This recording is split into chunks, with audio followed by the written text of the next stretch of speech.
Assalamualaikum dan hello guys. Selamat datang ke Kalish Amar Channel.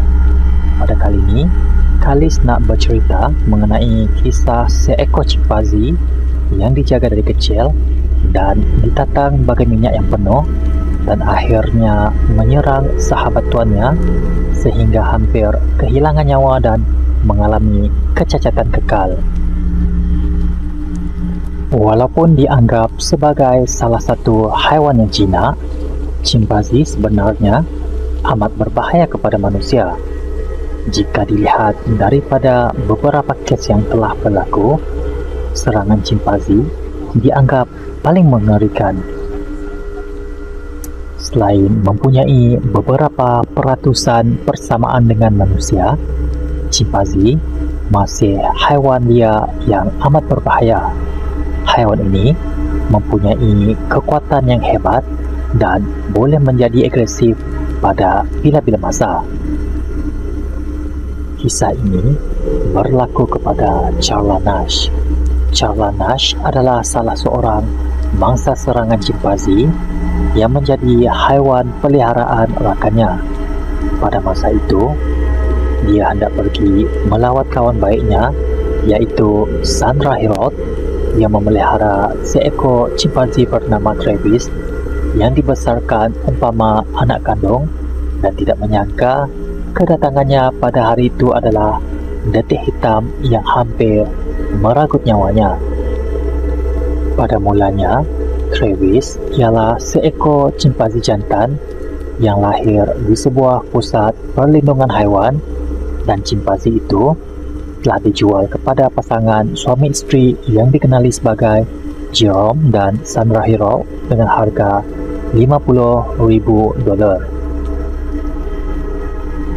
Travis setelah diadopsi telah dilatih oleh pasangan Jerome dan Sandra untuk menjalani kehidupan seperti manusia dan diajar untuk bertindak. Malah, yang lebih menarik lagi, Travis membuat kemunculan yang kerap di dalam iklan dan program televisyen. Dengan kata lain, Travis boleh dikatakan sebagai selebriti haiwan. Pada tahun 2000, Sandra dikejutkan dengan pemergian anak tunggalnya yang meninggal akibat kemalangan jalan raya dan 4 tahun kemudian, giliran Jerome iaitu suami Sandra pergi buat selama-lamanya kerana kanser. Disebabkan kehilangan dua orang yang paling disayanginya, Sandra semakin rapat dengan Travis dan Sandra mula menganggap Travis seperti anaknya sendiri. Tetapi dari masa ke semasa, ia agak jelas bahawa Sandra tidak mengenali Travis sepenuhnya. Ini kerana tingkah laku Travis amat membimbangkan. Pada tahun 2003, dikatakan Travis melarikan diri dari kereta ketika terperangkap di dalam lalu lintas dan ia mengejar seorang lelaki yang telah membaling sesuatu melalui tingkap. Ia mengambil masa berjam-jam untuk polis membawanya pulang dan akhirnya mendorong Connecticut untuk mengharamkan pemilikan chimpanzee lebih daripada 22 pound. Travis dibenarkan tinggal bersama Sandra kerana pihak berkuasa ketika itu tidak melihatnya sebagai ancaman. Tetapi mereka terbukti salah pada tahun 2009. Pada 16 Februari 2009, rumah Sandra telah dikunjungi oleh seorang sahabatnya iaitu Charles Nash seperti kebiasaannya. Malah, Travis sendiri mengenali Charles kerana Charles kerap melawat Sandra. Tetapi, apa yang menghairankan, sewaktu kunjungan Charles tersebut, Travis tiba-tiba cuba melarikan diri dari rumah Sandra. Charles kemudian mengejar lalu mengumpan Travis untuk masuk semula ke dalam rumah dengan menunjukkan patung Tickle Me Elmo yang menjadi patung kegemaran chimpanzee tersebut. Namun, sesuatu yang benar-benar mengejutkan.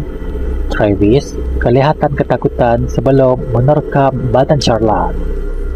Pada hari itu, Charla telah mengubah style rambutnya. Berkemungkinan besar, dandanan rambut tersebut menjadi punca dia diserang Travis kerana chimpanzee tersebut dikuatiri sudah tidak mengenalinya. Travis menyerang Charla dengan kejam. Travis menggunakan giginya yang besar untuk mengoyakkan tangan Charla sebelum menyerang bibir, kelopak mata, dan hidungnya. Sandra yang melihat dengan ngeri ketika Travis menyelang Charla dan cuba campur tangan, memukul Travis dengan penyodok dan juga menikamnya. Sandra yang menyedari dia tidak dapat membantu, dia cuba menghubungi perkhidmatan kecemasan dan sebaik polis tiba, Travis berjalan ke arah kereta polis dan cuba masuk memecahkan kaca sebelum membuka pintu sebelah pemandu. Charla sendiri diselamatkan selepas rakannya Sandra mengambil pisau dapur dan menikam chimpanzee peliharaannya, dan apabila bantuan tiba, Travis menghampiri kereta polis kemudian cuba membuka pintu, menampakkan taringnya yang berdarah. Polis akhirnya menembak haiwan itu sehingga mati. Akibat serangan itu, Charla dikejarkan ke hospital dan terpaksa menjalani banyak pembedahan. Malah Charla hanya tinggal sedikit muka dan doktor terpaksa memasang semula rahangnya. Akibat serangan itu, Charla terpaksa menjalani banyak pembedahan untuk membina semula wajahnya melalui prosedur perubatan. Alright.